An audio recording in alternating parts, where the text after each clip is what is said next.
me at least in this, in this country and in this ecosystem to see the kind of drug innovation that is happening. I'm not just talking about generics and biosimilars, but I'm talking about novel biologics, novel NCEs. It's all happening. But the problem is the investment needs of drug innovation are at a very suboptimal level. So I think government needs to look at how do you invest in drug innovation with the right kind of levels of investment. And this is one very important part of that enabler.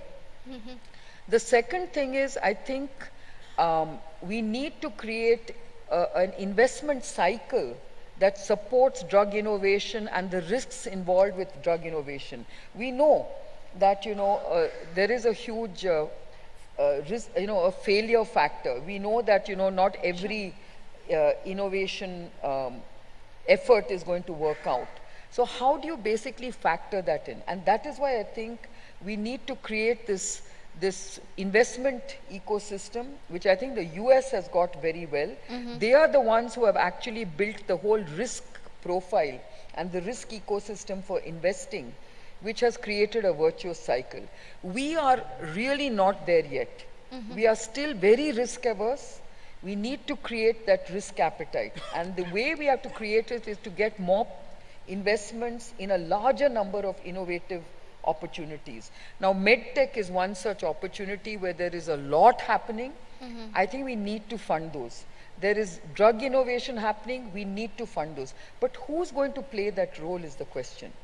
What is the role that the government has to play, like SBRI in the US, which of course is BIRAC in many ways here. How do you then get to the next level, which is maybe the state governments can co-fund with private sector, and finally the real VCs have to get in. And the whole, along the continuum of drug innovation, I think we can actually work it out. To me, the biggest opportunity that India has is affordable innovation, because we have the talent pool at a price point which is very competitive globally. How do we leverage that talent pool to compete with affordability in mind? So even though, we look at the challenge of drug innovation around the world and say, how do we make it affordable? I think India has a natural advantage. That's what we need to leverage. Okay, I take your point about affordable innovation, and I want to get our experts on the R&D space into that conversation as well. But before that, Mr. Reddy, I wanted your thoughts. Where are we when it comes to the R&D space? Has India, so to say, missed the bus a little bit as compared to our peers such as China and South Korea? Interesting you asked this question, because just last September, I was actually in China to see how this whole R&D innovation ecosystem was really shaping up there. And I mean, a simple answer would be yes, I think we are losing that space, right? So, which might sound pessimistic, but let me just explain what I mean by that. I mean, like Kiran said, in terms of capabilities, it's already a proven capability that Indians can discover drugs. It's a capability that was proven. Dr. Reddy's, in fact, was the first one which got into the private sector way back in '92. When predominantly all our revenues were coming in from APIs at that point of time, to actually take this bold leap, and you will never find that example any other time, that we actually got into drug discovery, that we were able to prove it as a success. When sometime in '97, we launched our first discovered molecule to a multinational, which was no Nordisk at that point of time. And then it was followed by 2 successive molecules, and one of them was first in class, which was licensed to Novartis at one point of time. But clearly that risk plays out. The risk plays out because at the end of almost 1 week or 2 weeks left to the phase 3 clinical trials, the product had to be pulled out, not because of the clinical trials, but because of some long-term tumors which were shown in one species of mice, in one long-term study. So it shows the risk. A company, it's like from whatever it could spend on R&D, took this big risk and the whole thing failed. Right? So you're looking at that kind of situation. Then coming forward to say, even to say 15 years later, about that time. And now if we actually say, it's like we do have the capabilities because it's already there. There are several companies who are into this space. There is a drug which was actually approved by the drug controller for India, which was an originally discovered drug, I think from Zydus it came out. Sure. You know, so that's already happened. I think, Kiran, you also have a molecule in head and neck cancer which was, licensed in and then it was launched in India. So you have the capabilities. Sure. It's clearly there. So what's lacking? So I think clearly when it comes to the whole ecosystem, and let me now compare that with China because you're asking, it's Yeah. like, are we losing it somewhat? In terms of what China has, it's a very concerted effort. And interestingly, that effort began sometime in 2008 or so. Okay. And then if you see the whole system, how it plays out, let's start with the government, right? So the government of China invested almost about $3 billion at that point of time to fund research. And then it was a very organized way of doing it. In the sense, they were first going to attract the talent. It's like they might have the funds, but they didn't have a ecosystem which encouraged, and even the talent to actually do the drug discovery. So they had a 1,000 talents program, that's what it was called, which was launched. And the main aim was to attract topmost Chinese scientists working in the top multinationals, and that's what they started out to do. They also encouraged, the funding was already there, it was anyway there. But interestingly, the government also put in a policy which said that, it's like now concentrate on launching a discovery in China first. Sure. That was the whole thing. So it was a fast follower approach, and the initial, I think, investment, whatever went in, was to get the product into the market first. So you fast forward that to almost 10 years later. You're now looking at China, the way they've created the system. They actually have discoveries, even in first in class, by local Chinese companies, large companies, startups. Sure. The funding is all there, the VC funding is there. Yeah. And they've actually licensed out molecules, which are like, some hundreds of millions of dollars deal with multinationals. So if you see what all happened in that area, there's a lot of things that happened there. It's the issue of, it's like how the government plays a role in terms of funding, in terms Pushes of enabling ahead. policies, in terms of institutions, how they actually develop talent, the government itself being able to attract scientists back, and then creating that system.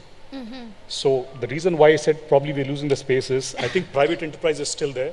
Funding, it's all done by companies who are right now, struggling in terms of margins at this point of time. Exactly. Because of all the pressures that we're facing. Yeah. And then if you ask, so what exactly is enabling this whole system, we're still finding our own way. So I think a little help from the government would actually help in terms of incentives like Kiran talked about. But I think it has to be thought through end to end. It can't just be one part of it, just as the funding. It has to be incentives. It has to be really that creating that kind of an ecosystem which will actually make the Mr. difference KT there. Ramarao, yeah, But go ahead. Satish, I just want to jump in there. See, I think large companies, large pharma, actually if you incentivize large pharma through these kind of tax incentives, I'm sure every one of us will invest a huge lot more We'll invest in much more. innovation than we're doing right now. Because I think investors would like to see, some tax incentives that allow them to give that risk appetite. I think that's where the issue is, because investors don't like you to invest in risk-ridden innovation. They like predictability in your, your processes. But when you get into new drug discovery, the risk profile is very different. But if you were to actually incentivize companies through this 200% weighted tax deduction, I think you'll see a lot more investment going into drug innovation in a big way. Okay, Mr. KT Ramarao, just your quick thoughts on that, because we've got a lot of suggestions coming in from the industry when it comes to R&D. And you focus a lot in terms of innovation as well. What can we probably expect? Let me tell you this, the total R&D spent by Government of India, I'm not going to talk about the states independently, but Government of India, if you look at our budget, is about 0.83%, which is less than 1%. Now, Kiran talked about industry setting aside nearly 10 to 15%, and she would want to see that growing up, is what she had mentioned. And she also mentioned a very interesting word, affordable innovation. Now, from a government perspective, as you can understand, we are a developing country. There is a lot of infrastructure requirements. There is a lot of other things, basic infrastructure that I need to get right also.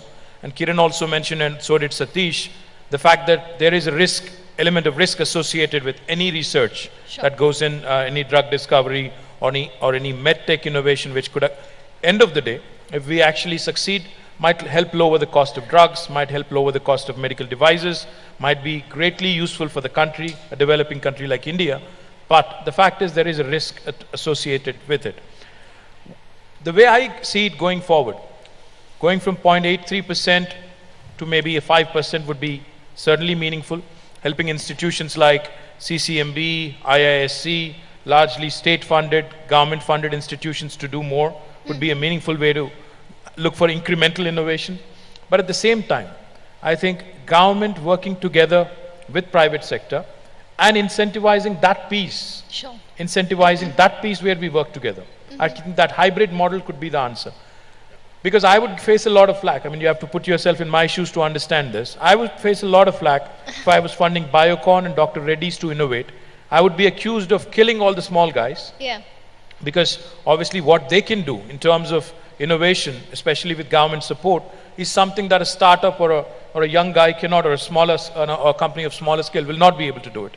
So I think a combined effort of government with the industry and incentivizing that piece and looking for outcome-oriented research, commercial research. In fact, what government of Telangana is also doing, which I must just point out quickly, it's an effort where we are trying to bring in industry and academic institutions such as CCMB and other wonderful institutions we have in Hyderabad together and work on outcome-oriented research, commercial research with commercial applications.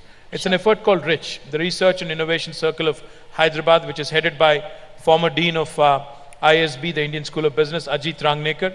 And I'm looking forward to that also yielding some results, and that could possibly become a model for the rest of the country as well. But yes, I for one, certainly believe that we need to improve our spend on R&D as a government as well, irrespective of the outcome. Government, if it has to take a risk, I think we have to take it in the larger interest of the nation. And that is one topic which I'll definitely take up with the minister who's coming in tomorrow. I'm having a fireside chat with him, Mr. Suresh Prabhu. So I'll certainly take it up with Government of India and also our own Chief Minister here. Okay, well, I want to get Dr. Philip Larsen into this because Dr. Larsen, you're focused primarily on, diabetes.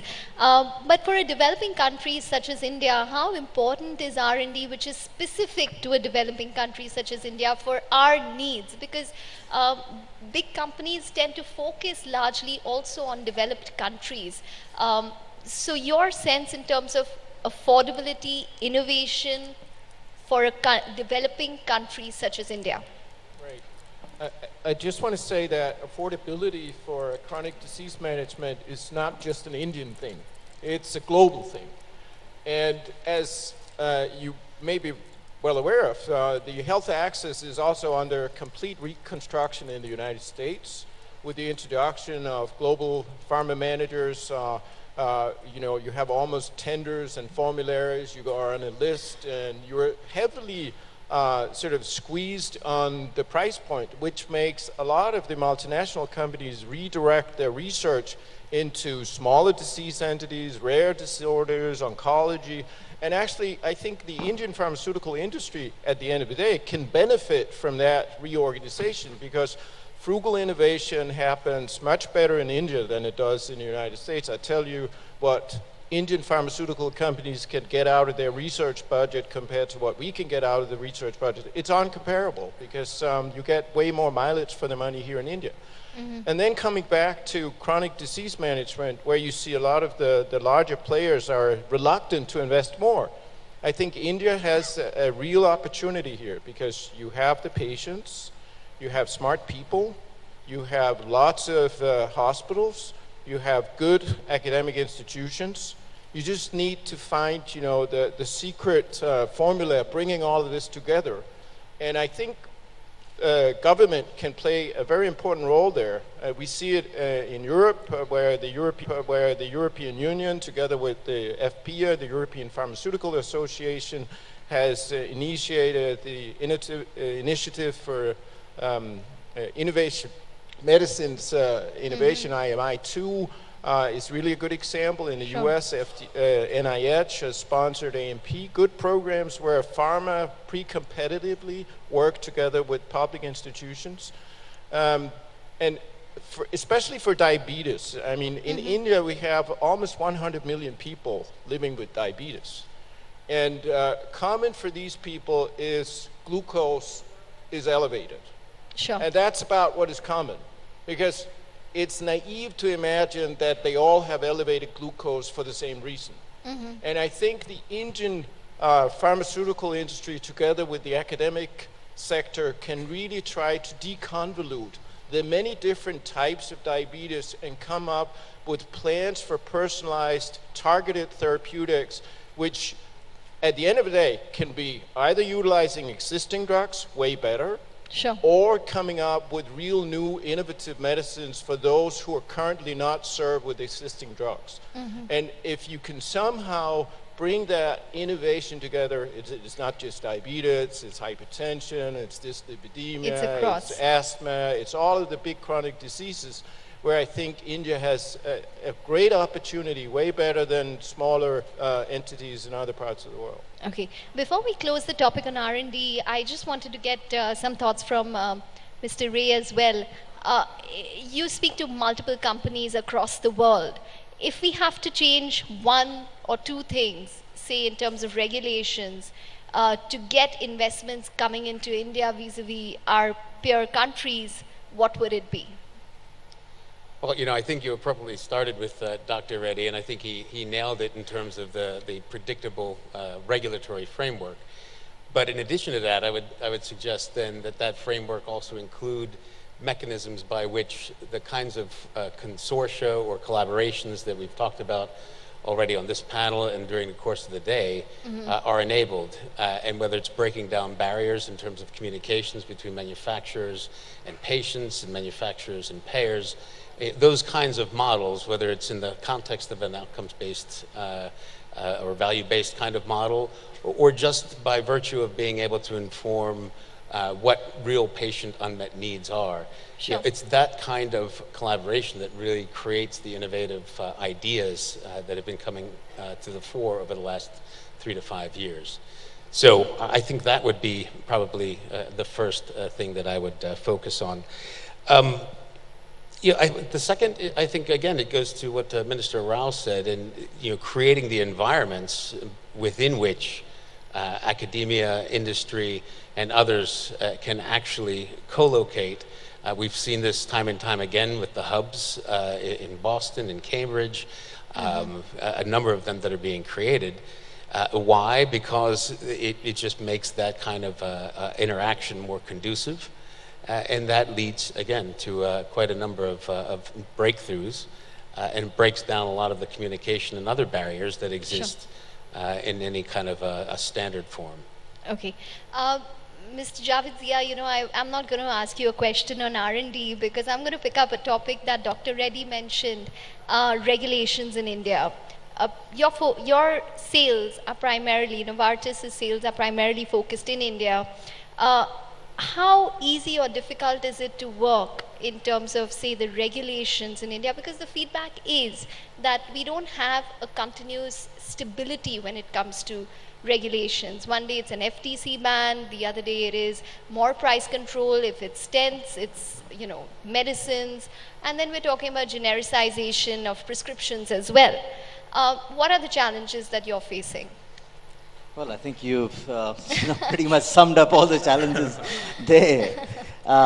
So really the question comes in is about how do you really brace yourself as management to be able to cope up, with such an ecosystem. And I think over a period of time, unfortunately, I mean, we've had to adapt ourselves, to be able to work with that level of uncertainty and navigate our way around these, fully understanding that, we clearly see the long-term benefits of participating in a market like India. We do know that, our medicines are as desirable for the Indian patients as they would be for any person around the world. And so I think we have, I think through our associations, we have worked very patiently together with the regulators. And I must say that the regulators have also given us a pretty good, hearing. It's not that. I think the regulators have been a lot more open in terms of to be able to invite us to be there at the table and to be able to offer them suggestions and ideas and are able to sort of, alleviate some of these issues that can be resolved. Yeah, of course, I think, things are, my view is that I think that things can only get better from where they are at this point in time. I think a lot also has got to do with finding your own way vis-a-vis showcasing to the government that given the environment that they have provided, what really have been able to accomplish.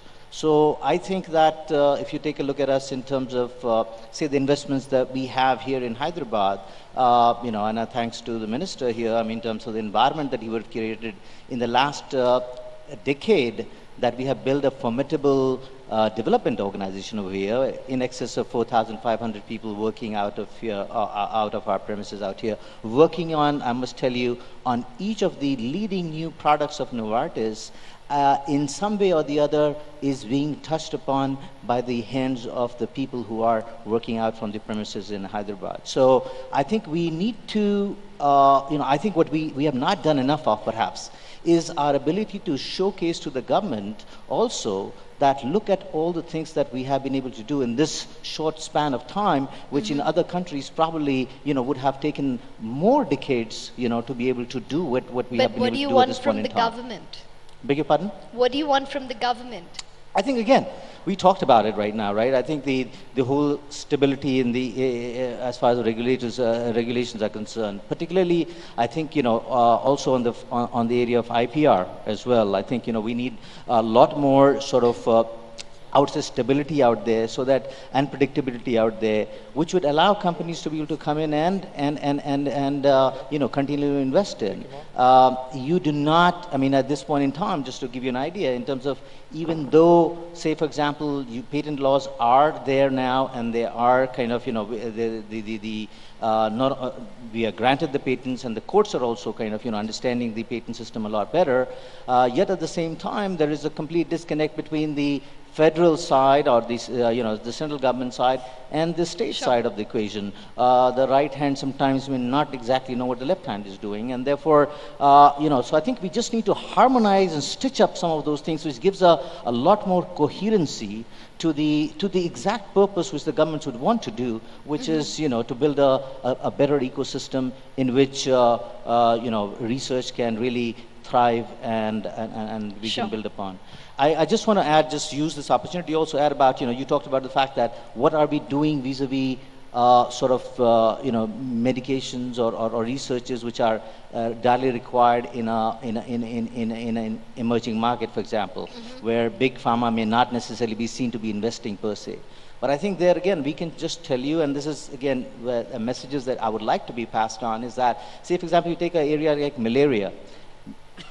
It's out, completely eradicated out in the Western world. Really, pockets are in Indian subcontinent and parts of Asia.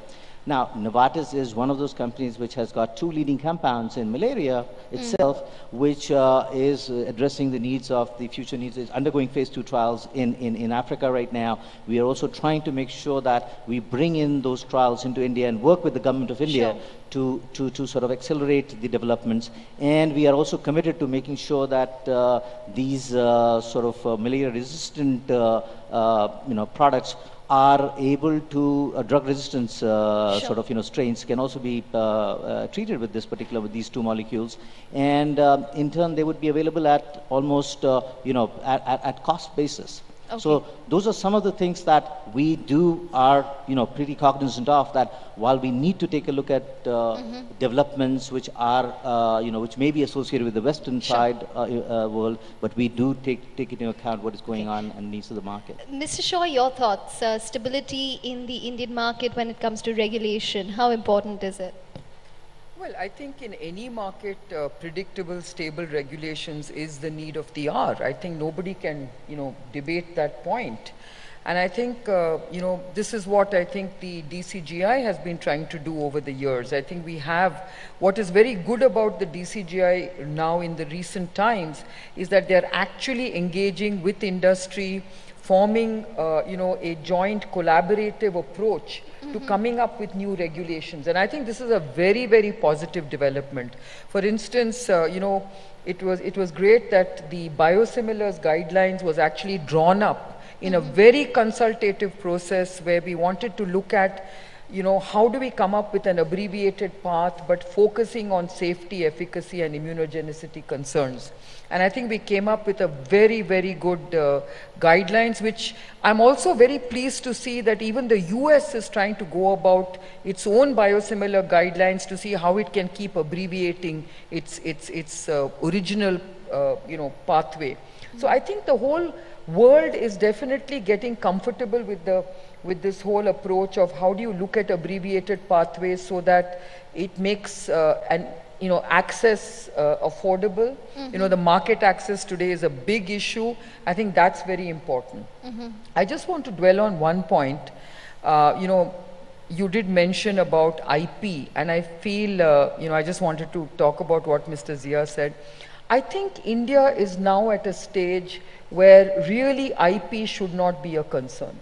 Because I think India is innovating in a way that people don't even know what's happening in the innovation space. Sure. I know for a fact that in very recent times, a number of companies have licensed very novel molecules at a very high valuation. I mean, you know, just last week there was a small company out of Bangalore that actually licensed a niche molecule for and a niche platform for a rare disease, and they got a 125 million plus kind of a model. So these kind of things are happening today. I see a lot of very interesting medtech companies attracting a lot of investment. If you look at the explosion of innovation that's happening, I think it is happening. And I think everything is around IP. So I don't agree that IP is not, is not being protected in India, because today I think what drives IP and IP protection is really this kind of innovation. And I think a lot of companies today in India are beginning to focus on IP-driven innovation, which I think is really, really heartening for someone like me. And I think you will see that in the next few years, I don't think that concern that people have about India not being able to protect IP is any more a concern. Because I think if we start innovating ourselves for global markets, I think IP is going to be very fundamental to that approach. Okay, so it seems as though we're moving positively ahead in terms of certain regulations such as IP. But Mr. Reddy, you know, we're still dealing with some uncertainties, say when it comes to the draft pharma policy, where you have that possibility of genericization of prescriptions, and you know, there's no branded name of drugs anymore, or at least on prescriptions to a certain extent. Does that stop you somewhere from making India your major market vis-a-vis, say, the US in terms of focus and energies? The simple answer is no, it won't change our focus, right? So because this is our home market, this is where we really have introduced products for the first time. This is where we have introduced products which today are the lowest in the world, right? So it will continue, so that the focus will never change. Of course, when it comes to regulations, I think it was started off by Dr. Reddy saying, in terms of a predictable framework, it applies to even price control, for example. So I don't think industry is per se against price control. I don't think that's the issue. It's the question of how it's implemented, and if there are any loose ends, right? How exactly is it tied up? And so that it's in a very predictable manner. So I think the difficulty that we have faced since the time it started getting implemented was this constant change. I think that's what we have got to the notice of the ministry on several forums. So, I mean, how it affects companies like us, I mean, like all the industry at this point of time is, in terms of, how you plan your investments. Sure. So if I take it from that lens, obviously the focus would somewhat shift in terms of saying that, it's like unless there is more clarity on how the policy is going to be, if it's going to be a market which is going to be completely genericized, it will call for a different level of response from the industry compared to, it's like something which, is seen in a very positive sense as a very clear framework in terms of what's going to happen in terms of implementation. I think that will lead to a very positive outcome in terms of investments. So I think that's the key thing. As long as it's a predictable framework, it balances the public needs, because we also have to be conscious of that, right? So like I said, industry was responsible for making the products affordable, If it's done in a collaborative manner, right? Just like Kiran talked about regulations when it came to biosimilars, be it talking to the drug control authorities, it's something which is a very positive outcome for both, right? So if on a similar side, if there is engagement with the industry, which has contributed so much in making products affordable in this country and bring them for the first time of high quality, I think you can also come out with solutions even on that front. Okay. Dr. Reddy, what can we expect then? You're talking about changes probably in the next couple of months when it comes from the DCGI. Does that mean making regulations once and for all, and this is it? You're not going to wake up one day with a order overnight where there is some more price control. I can see Mr. KT Ramarao nodding his head, so I'm just going to ask him his thoughts after that. But Dr. Reddy, first you. Yeah, see, pharma industry is a high technology based industry. So the technology varies from day to day. Based upon that, the regulation also need to be amended, upgraded from time to time. But I think what I feel is that not only a stable regulation, I think what I have seen in my 19 years of experience, the easiest thing is to make a regulation. But how to implement that effectively, that regulation? Whether that regulators have that capacity and competency to enforce that regulations. In India, we have a by and large stable and reasonably scientific sound regulations in India. But unfortunately, the capacity of the regulator, the competency of the regulator, we need to be address that issue. In that connection, the government of India, in the 12th five-year plan, they have approved to establish the National Drug Regulators Training Academy. Sure. It is already in. We have, for the time being, we have established this on Warfoot basis at our National Institute of Biologicals. Already we have conducted more than 15 training programs, almost for 600 drug regulators. But this training we have given only on basic fundamentals of the requirements, but there is a need to do advanced training also to the regulators. Okay. So I think in my opinion, there are two important things which really makes a hurdle to the industry is, one is that the gap between the regulator and the innovator. So what innovator requires, what are the regulatory requirements are not known to the innovator, especially startup companies. I think to address that, what I feel after hearing all the speakers from here, I think now time has come in our regulatory system, we need to have a separate cell or a vertical under our regulatory system to address issues pertaining to the innovation, issues pertaining to the startups, issues pertaining to the Make in India. I think maybe I may take up this matter with our higher authorities, but I am confident that probably our higher authorities will agree. Within a couple of weeks, I think you may see one new innovative regulatory support cell in CDSCO. Okay. But are we going to see rules coming up over months and weeks, and is it going to be once and for all, or are we going to keep seeing constant changes to it? I think that's what the industry concern is. This you're talking about this innovative cell. In general, all the rules possible. This definitely we are in the process of going the stable regulations, especially with respect to the clinical trials and new drugs. I think all of you may be knowing the draft clinical trials already we have posted on the website. If you see the key salient features in that, first time we have included in that concept of pre-submission meetings. Generally, the most of the problems arises after the application is submitted, then there will be a lot of inadequacies or there are a lot of queries on the application. To address that issue, first time we have incorporated in the regulation the pre-submission meeting between the applicant and the regulator. So thereby the applicant can understand the basic requirements of the either clinical trial permission or the new drugs well in advance. So thereby the duplication of any work or thereby unwanted carrying of work can be avoided. Okay. And also we are going to be special feature in the clinical trial regulation is that we have fixed the timeline for approval.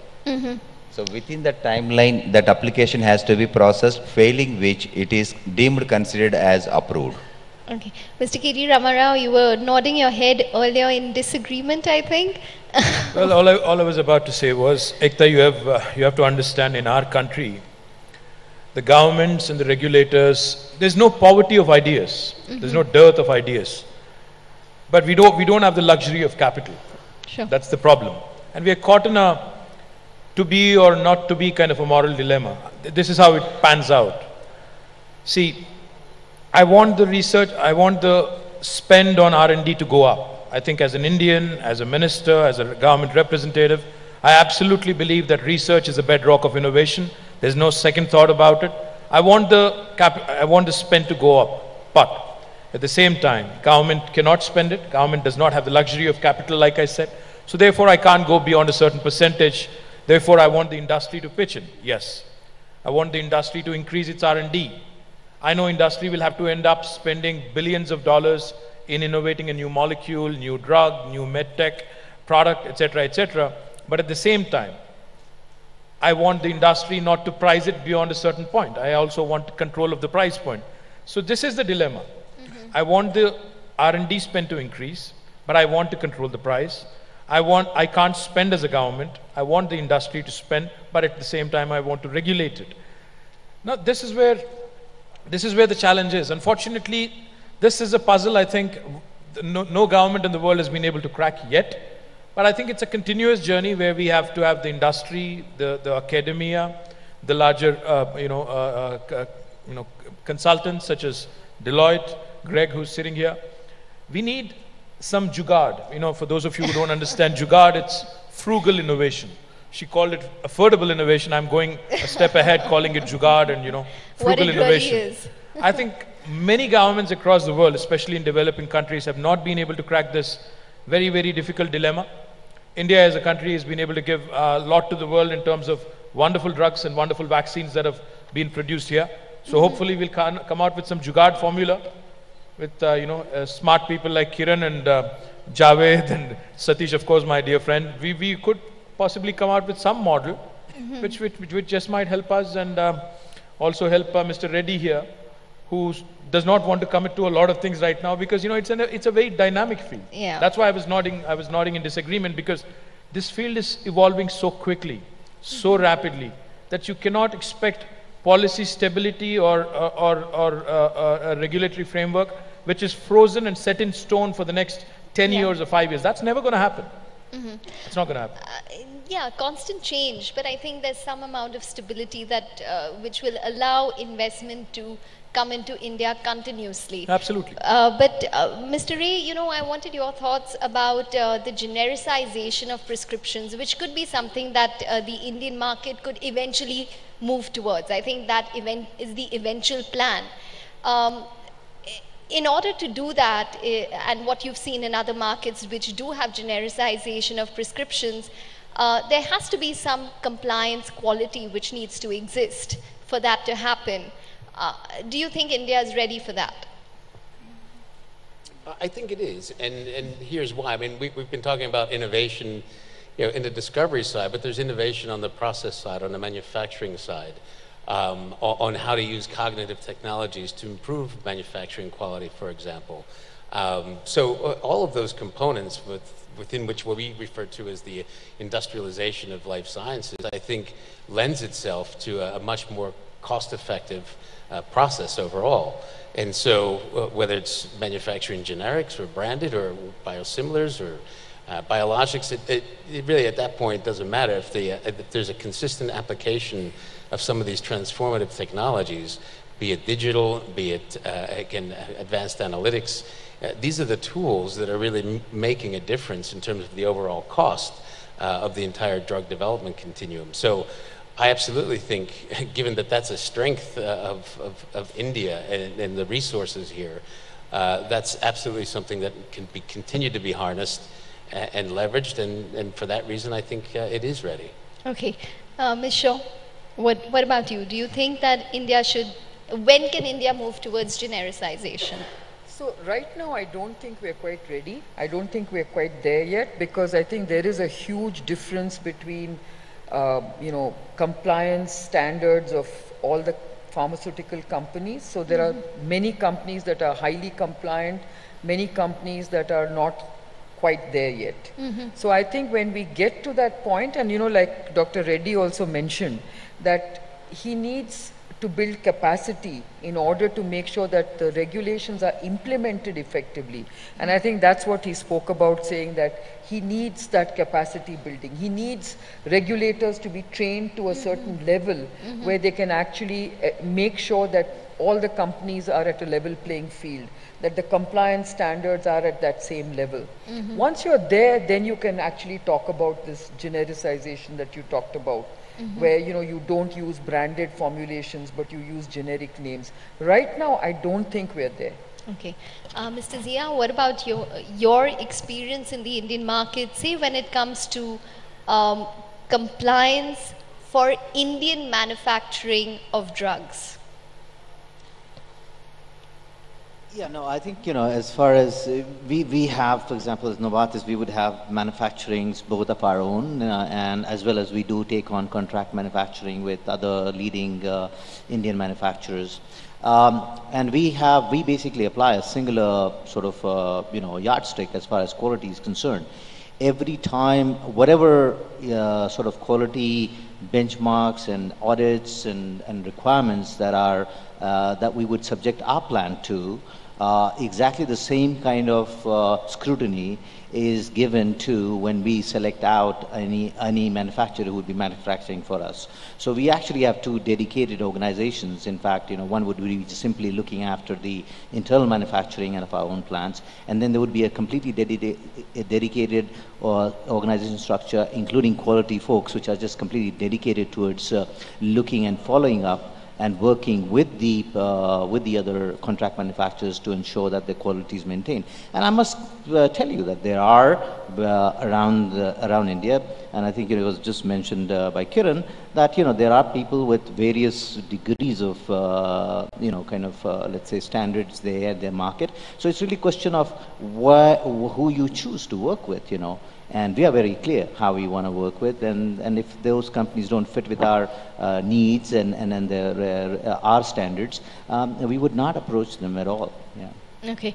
Dr. Reddy, can we expect something soon when it comes to, say, strengthening our own compliance standards when it comes to Indian regulators? There has been an overhaul which has taken place, which I referred to earlier, I think with your drug officers, since you've taken charge in the past couple of days. So tell us what that is about, as well as what we can expect in terms of the Indian regulators stepping up their game as compared to, say, the others.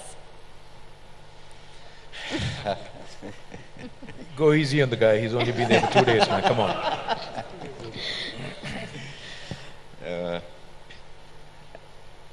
Let me first say in general. But the government of India, from time to time, we strengthen our regulations, regulatory standards. But there are some real issues in the regulations. For example, if you say you're talking about generic and the branded standards, if you ask me frankly, in the Book of Drugs and Cosmetic Act, there is no word called generic. There is no definition of generic. But we talk a lot about the generic in India. But if you ask me frankly, as a regulator, what is generic? I don't know. Under my law. If you go to the US FDA and other laws, there is a very clear-cut differentiation between the branded and the generic. And the regulatory requirement for approval of generic and branded are very well established, very clearly stated. Thereby, there won't be any difference in the quality of the innovator product and the generic drug. However, in India, we have only two drugs, new drug and a drug. We don't have third term called the generic. So, the regulatory requirements for the approval of new drug, and that will be only for 4 years from the date of first approval. After 4 years, that new drug will become a drug. The regulatory requirements for approval of such drugs are different. So the standards for the approval of a new drug and the drug are not uniform. So that is the reason, if you see in the public, the confidence on the quality of the generic drugs in the minds of the public is not up to the acceptable level. But under the Drugs and Cosmetic Act, whatever the drugs are available, they are standard. Because of the standards are remain laid down like that. So that's why to have a consistency and to have uniformity in the quality of the drug, so-called generic or otherwise innovator, until unless we need to change the standards. But if you see last 2-3 years, Government of India, we are in the process of making drugs, so-called generic, also on par with the innovator drug product. For example, we have included BABE study, that is bioavailability, bioequivalent studies, one of the mandatory for the generic drugs, and also stability studies, which are earlier not a mandatory for approval, which is a minimum requirement to ensure the quality of the product, which are not under the regulation. So now we have included. So that's why unfortunately we assume that quality can be assessed by testing the final product. I don't think so. So just if you test the final product quality, what you are testing that final product quality with respect to the chemical equivalents. Whether that particular product is paracetamol 500 milligram. So you test in the laboratory, the paracetamol tablet may containing 500 milligrams. That means it may be chemically equivalent. But this drug may not be clinically equivalent with the innovator product. That means when I take that 500 milligrams tablet orally, the amount of drug absorbed into the systemic circulation of the innovator product or branded or otherwise other product may be a different, which may lead to difference in the efficacy of the drug. I think now the time has come, we need to, as you said, change our standards. Upgrade the standards such that there is no difference in the quality. Not only with respect to the chemical equivalence and also clinical equivalence. Thank you. Mrs. Shaw, you know, since we are talking about compliance and quality, I know you have strong views on this as well. That one thing which really concerns all of the people in India is this term 483 and, you know, the quality of compliance when it comes to the US or the UK. Are we blowing it out of proportion? What does it mean? And are we falling behind as well? So first and foremost, I think the media hyperventilates when any company gets a 483. And I think you need to understand what is a 483. You know, I think if you look at some report that just came out yesterday, you can see that, yes, I think there were compliance issues in a number of cases. And I think Indian industry has definitely focused on making sure that they are very compliant and, you know, up to very high standards, regulatory standards. And I think every company has invested a great deal in getting consultants on board. You know, I think there's been a lack of good training of its personnel. So there's been a lot of focus on that. And I think if you've seen the way they've shown that the number of warning letters have declined quite sharply over the last 1 year. So I think the trend is in the right direction. But having said that, I think you must understand that every regulatory inspection will have a set of observations that come into the realm of what they call non-compliance or compliance issues, which also can be recommendations about process improvements, quality system improvements, and not everything is materially going to impact on a non-compliance basis. So I think what I would like to basically use this opportunity to say is that companies will get 483s. So there's nothing catastrophic about getting 483s because every regulatory inspection, whether you call it a 483 or an observation by another regulatory agency, because 483 is a US FDA terminology. But whether you're, inspected by a ANVISA or, the Indian regulator or the European regulator, you're bound to get some observations. Which are really about taking corrective action. And that's why you basically submit what they call as CAPAs, which is corrective action it's a plan, right? Preventive action plan. Kiran, I have a question. For this hyperventilation of media, do you have a drug or? I just think the media needs to be more informed about 483s. And I think companies also anyway have to make a disclosure about a material 483. So when there is a material 483, companies have to make that disclosure. But when there is no material impact, then I think companies just report. And you know, it's very interesting to note that if you look at the disclosures that US FDA makes on their audits, it's only about Indian companies. And the reason they make those, they list it on their website is because they are forced to list it when there is a right to information. Sure. Okay? So the only people who are asking about Indian companies are media and analysts, that's it. But no other company in the world seems to have this problem because nobody seems to worry about it. So I think we need to be a lot more responsible and informed about not reacting to every single report of 483. So Indian companies now, as a means of, you know, almost like, because it's going to become an issue, you make a you make a disclosure upfront, saying, oh, by the way, we were inspected, we got so many 483s.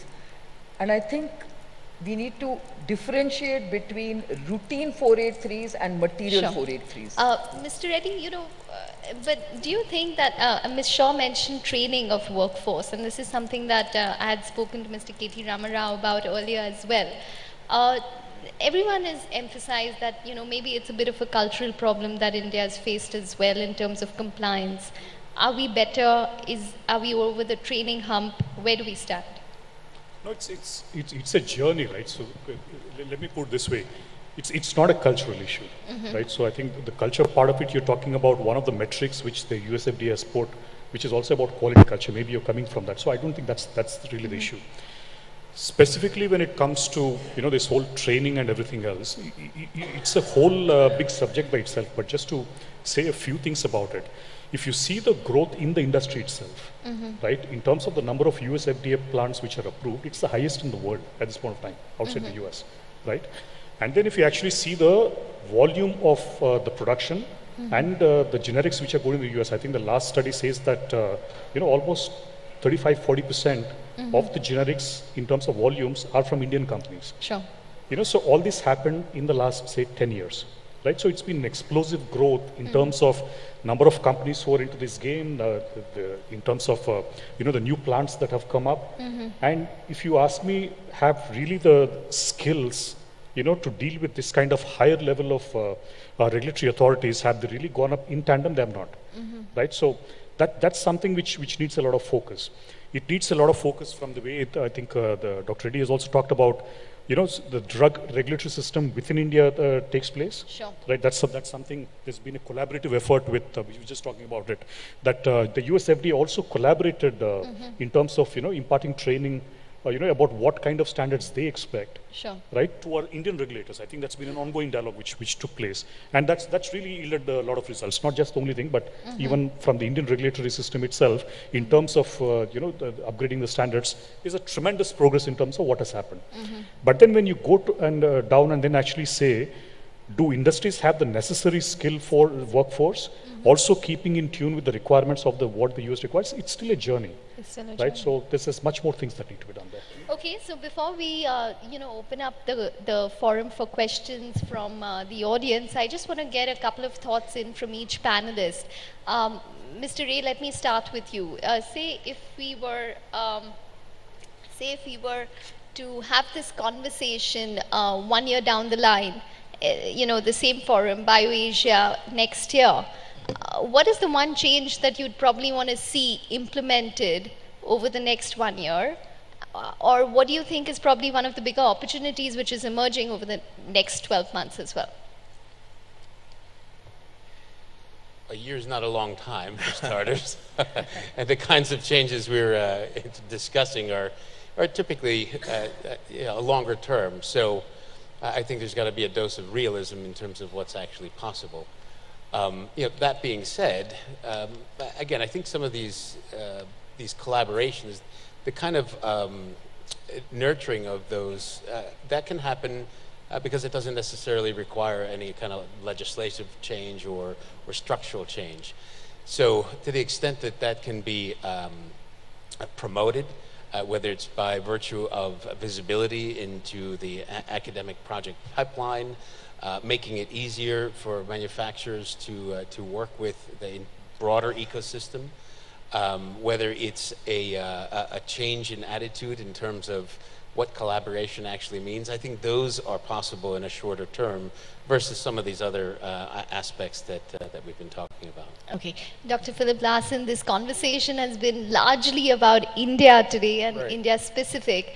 But if you had to talk about, say, an R&D initiative over the next 12 months, I mean, I know it's a short period of time, say over the next 24 months that you want implemented or to be seen in India, what would it be? I would follow up on what Mr. Ray just mentioned.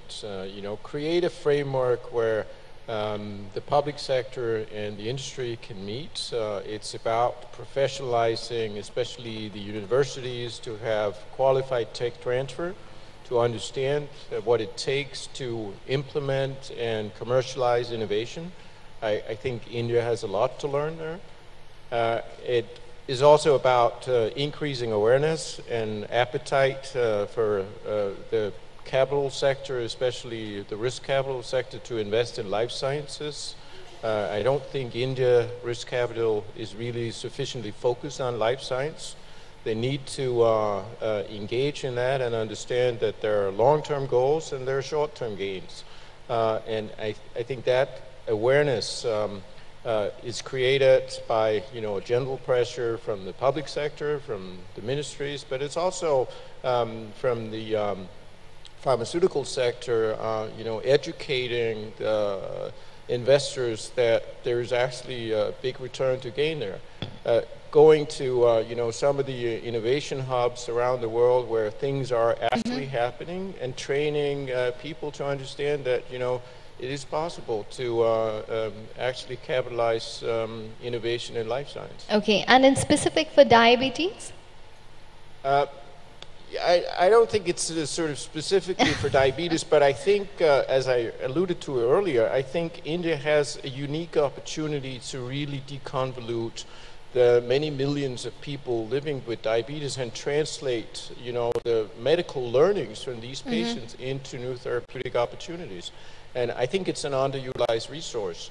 There has been attempts, the late Andrew Reddy was investing in some private clinics, trying to really, I think he was a visionary, but probably too early with that initiative, because it did really not translate into a nationwide awareness of the different flavors of diabetes in this country. But I think it's something that should be pursued more persistently. Okay. Mr. Zia, 1 year from now, if we were to have this conversation, what would you be happy about? Yeah, personally, I would think, I would like to reiterate the whole point about coherency of policies and alignment of policies between the central government and the state government. That's gonna, and I'm looking at this from a point of view of ease of doing business. And the second one would possibly be if you could help me, to reduce my legal bills in terms of to be able to protect my patents.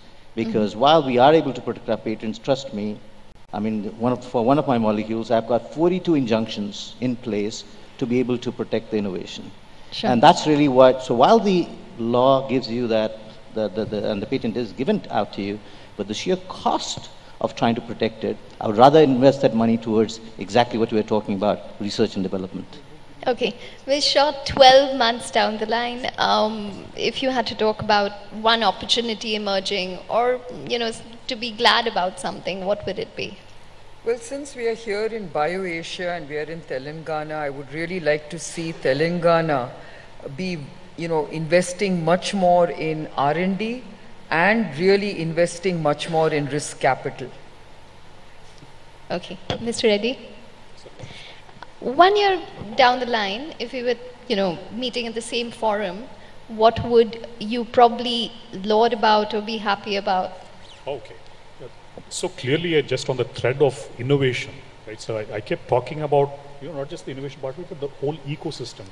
So Hyderabad, since it has all these necessary elements, private industry, excellent institutions, great talent, very, very proactive government.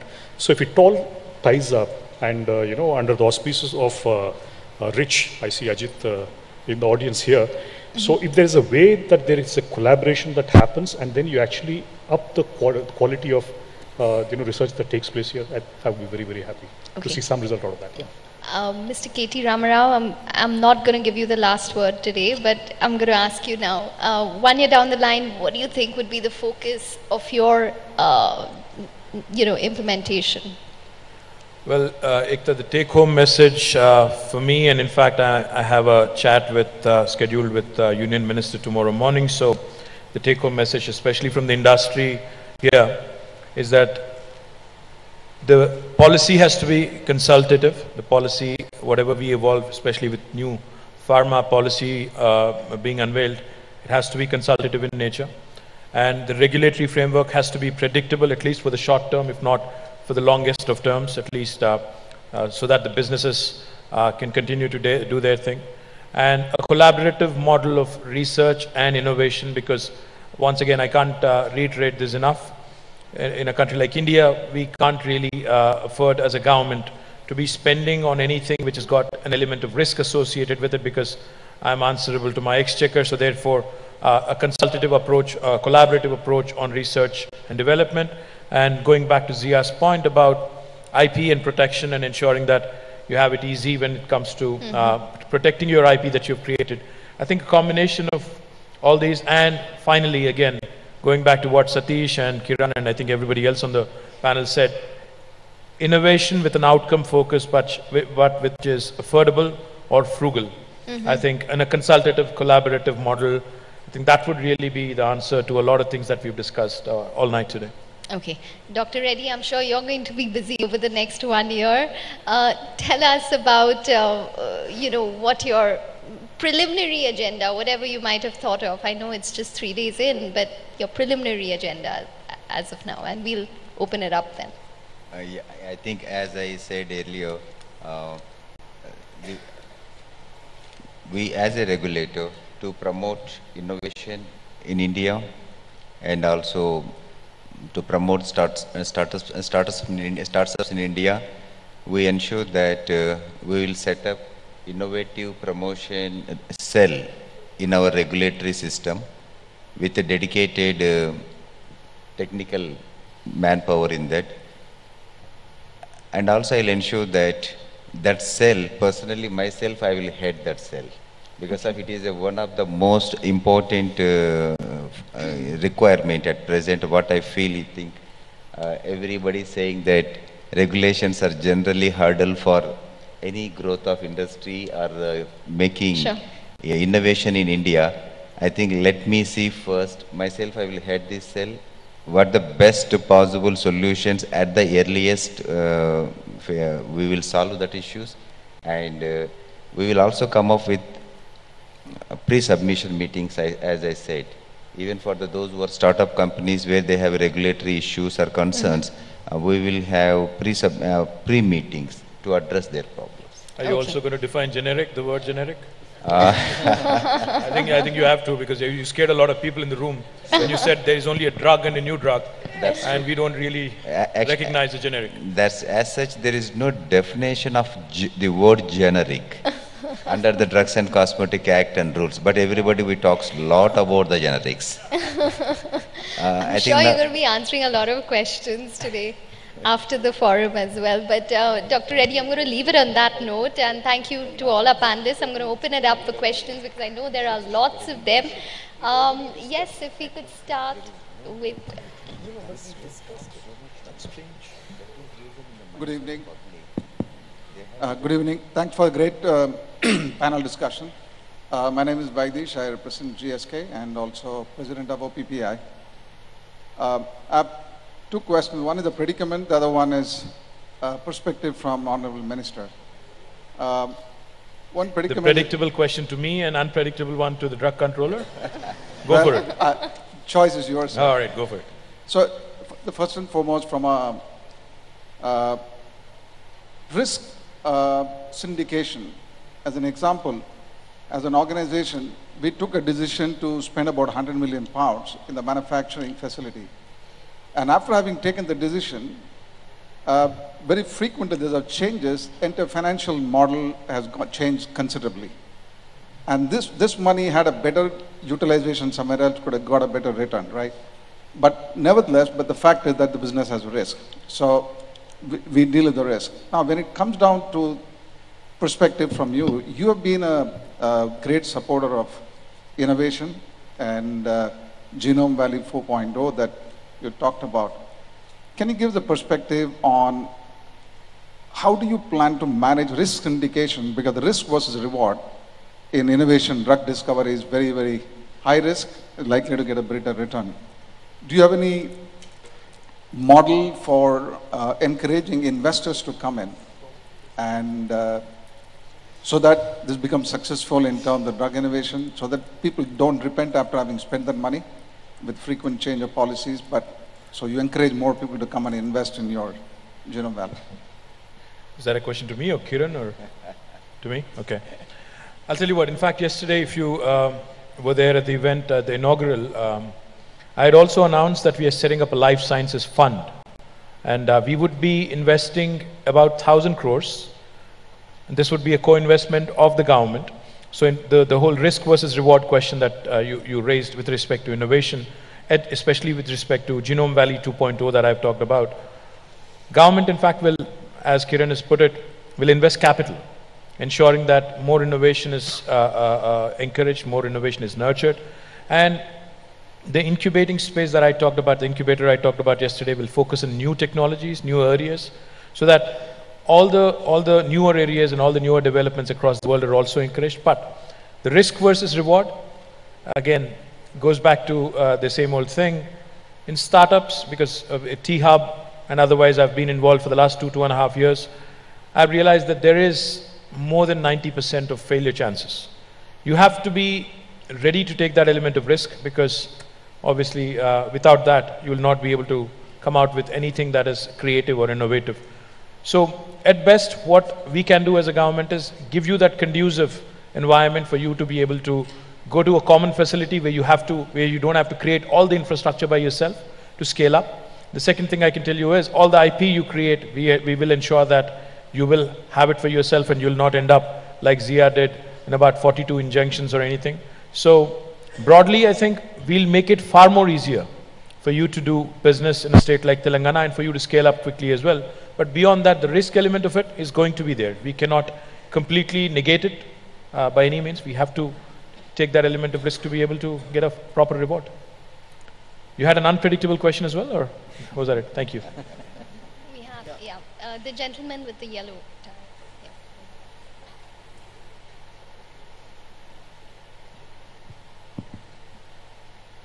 Yeah. Good evening, everybody. My name is Rajiv Nath. I am the forum coordinator for IMED, Association of the Indian Medical Device Industry, and this query is for Dr. Reddy. Is it possible for us to see the bill for medical device being laid to the Parliament this year? It's been buried since last, I think, 2 years in 2016. It was drafted. Dr. Reddy.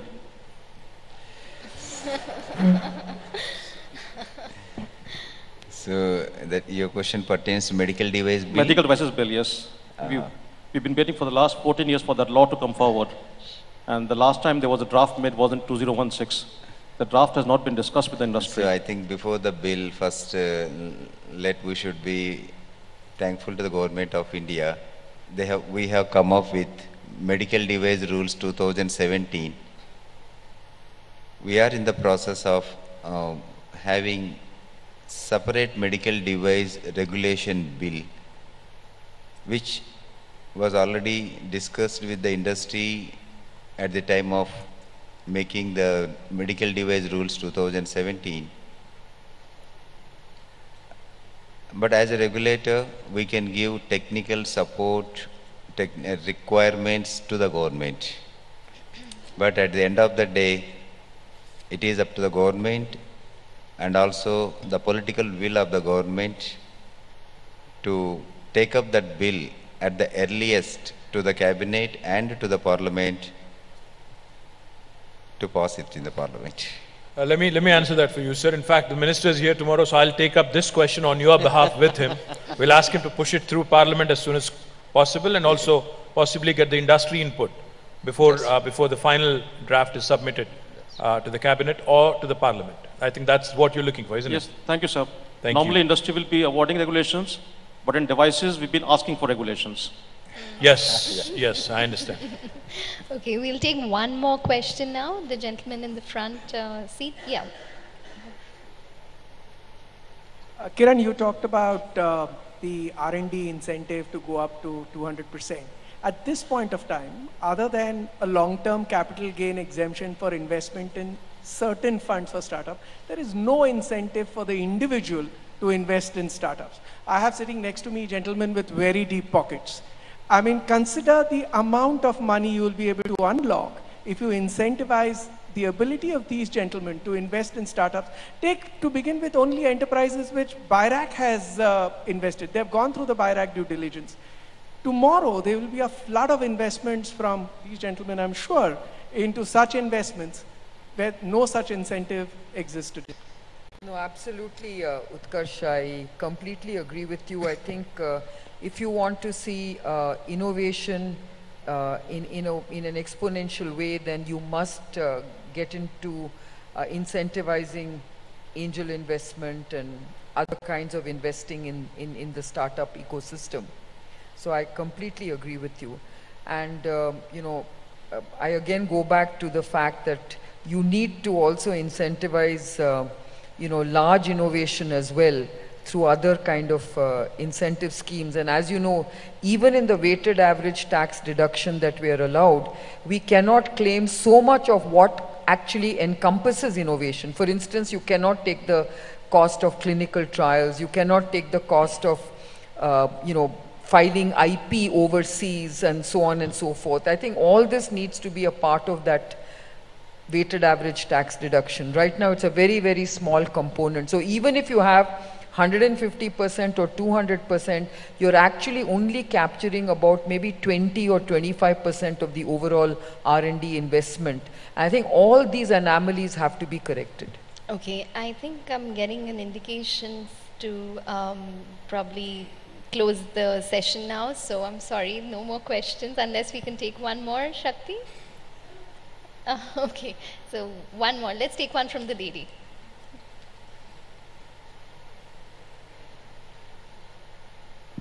Thank you for the opportunity. So, sir, definitely the question is for Dr. E. Reddy. And the question is, the panel just discussed their concerns regarding the IP and the tax redemptions that the industry gets. But lately, we have been criticizing them on their margins. And if we are to learn from our experience with Novartis's Arogya Parivar initiative, I think a lot of access and affordability is also limited given the infrastructure that we have been able to put in place and the consumer awareness about some of these products. So how strict do you think you are going to be with the margins in the future? So this IP, intellectual properties, you talk about related affordability. No, I'm saying how strict do you want to be on their margins, considering that it's only the margins that's making it unaffordable? Margins. For them? Yeah. Oh. So as a drug regulator, our mandate is to ensure quality, safety and efficacy of the products. We have another regulator called the National Pharmaceutical Pricing Authority. Yeah. It's not his. So whose mandate is to regulate the prices of drugs and to make the drugs are affordable and available in India. I think I'm not the right person to make any comment on the other regulators which their jurisdiction. Well, next year we'll we'll request Mr. KT Ramarao to get the NPPA head as well. Sure. On the forum. So that you grill him again? No. Okay, but we're going to close the discussion on that front. Thank you very much to our panelists for joining in for a very fruitful discussion. Thank you very much.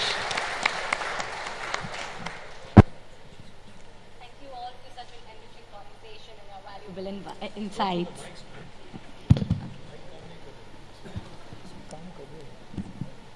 We're very privileged to have Dr. Ishvara Reddy today with us. As you all know, he has very recently taken over as the Drug Controller General of India. On behalf of the industry and government of Telangana, we would like to felicitate Dr. Ishvara Reddy. May I request the panel members to please do the honors. I think you and Satish should do the honors.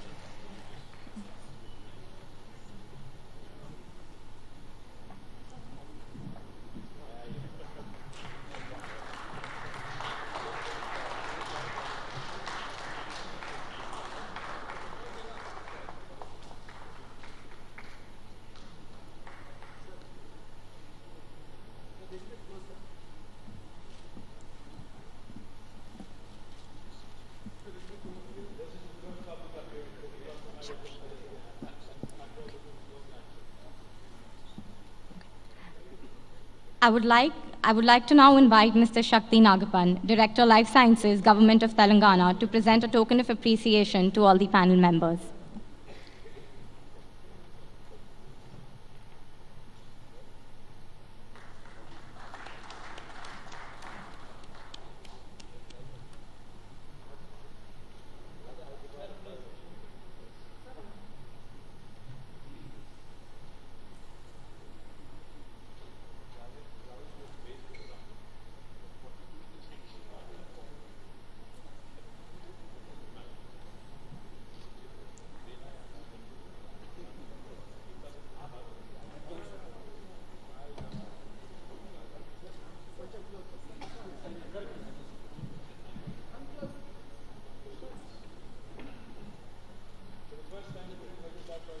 What?